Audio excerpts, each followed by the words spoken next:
Welcome to our Wednesday posting from the glossary of my book, The Desire for Mutual Recognition.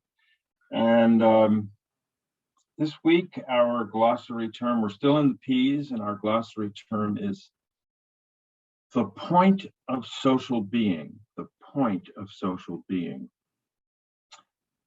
And it reads as follows: the point of social being refers to the very center of our being, from which, as inherently social beings, we receive and transmit mutual recognition.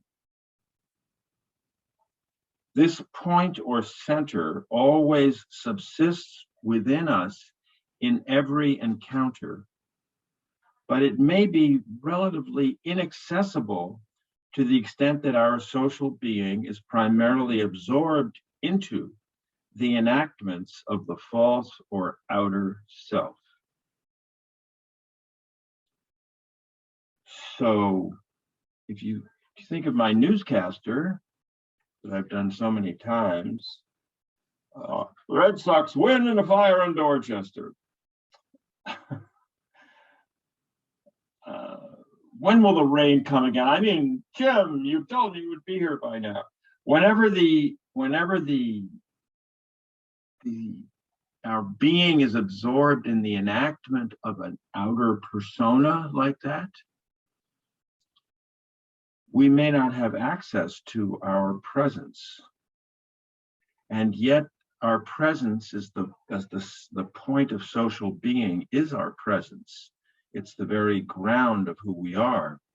So when the newscaster has glassy eyes, when he's playing that part, what he's really doing is concealing with all his might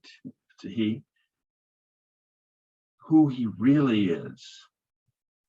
And therefore you can see that who he really is remains within him, is directing the show, you might say, of maintaining the false persona. And we see this when we walk down the street and pass people with blank gazes. We avert our eyes from each other at those moments. And if we're averting our eyes, we're not just maintaining a distance with our outer self, but we're also we're managing it from the inside. That's why the aversion of the eyes is the inside trying to keep itself from being truly seen out of fear of the other. So the point of social being is always present.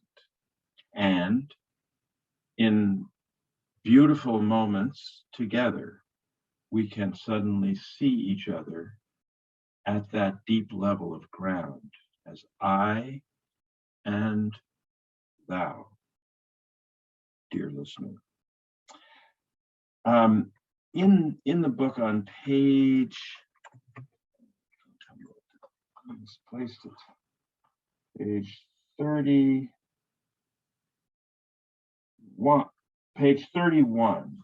of the book itself, I have a graph that captures what I've just been describing in a graphic form. But in the graph, there's this dotted line. There's two dots connected by a deep black line, and around each is a dotted line. And the dotted lines touch each other at the outer point. And so the graph captures in an image what I've just been talking about, which is that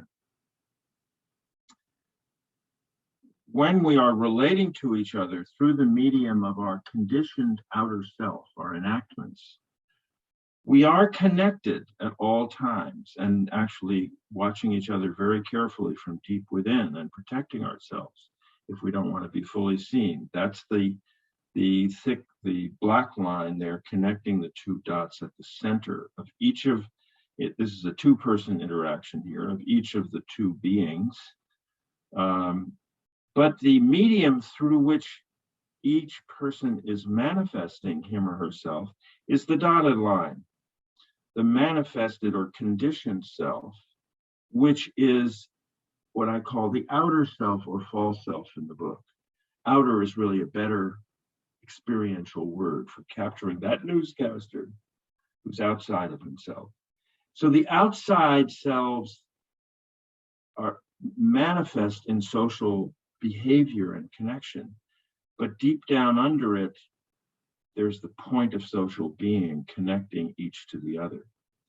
And you can see that the gap between the radius there, the gap between each point and the outer self or the dotted line, that is the moat, which we did when we were in the M's. The moat is the distance space that separates us, each from the other. Although we are in connection, fundamentally deep down, we are avoiding each other through our enactments and out of fear that the other will not affirm us fully if we do reveal in vulnerability who we really are. And if you have a whole society that is engaged in this, you might say, deferral of presence, everyone enacting themselves out of the legacy of fear of the other that we have retained in us, then this two-person model simply applies to everyone interacting with everyone. And as I always emphasize, also transcending that and trying to reach out, trying to make contact, trying to make full contact where that deep black line would be fully manifested, where there would be no dotted line of the artificial outer self performing itself. So we have the point of social being at the center of each of us. We have the enacted self on the outer part of ourselves, which is where we touch socially, each responding to the other out there in the performing behavior. And then we have the moat in each of us that separates us from the other, that we long to cross, but are continually blocked from doing so, in part by the other's cautious gaze, in part by our own memory of the importance of not fully revealing our authentic human vulnerability, our true presence. So the mutuality of presence in the graph is, I call it, unconscious, because we aren't aware of it as we enact the outer self. And so therefore it's unconscious to us unless we really attend to it. And the false outer self I'm calling conscious, because we're completely absorbed in the enactment of who we are. Here I am, Peter Gabel. Being Peter Gabel, I went to boarding school, grew up a man in New York, certain background, all of that. That's me, the conditioned me, but the real me is this presence that is in each of us, that's a universal presence, and longing to be seen, to be fully seen by the other.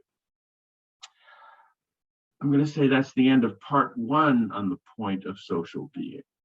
And next week we will add how we project authority out of this matrix that I've just been describing, out of this complicated matrix, in a way that seals us in the matrix, or tries to, although we always transcend it and always escape it toward each other. See you next week.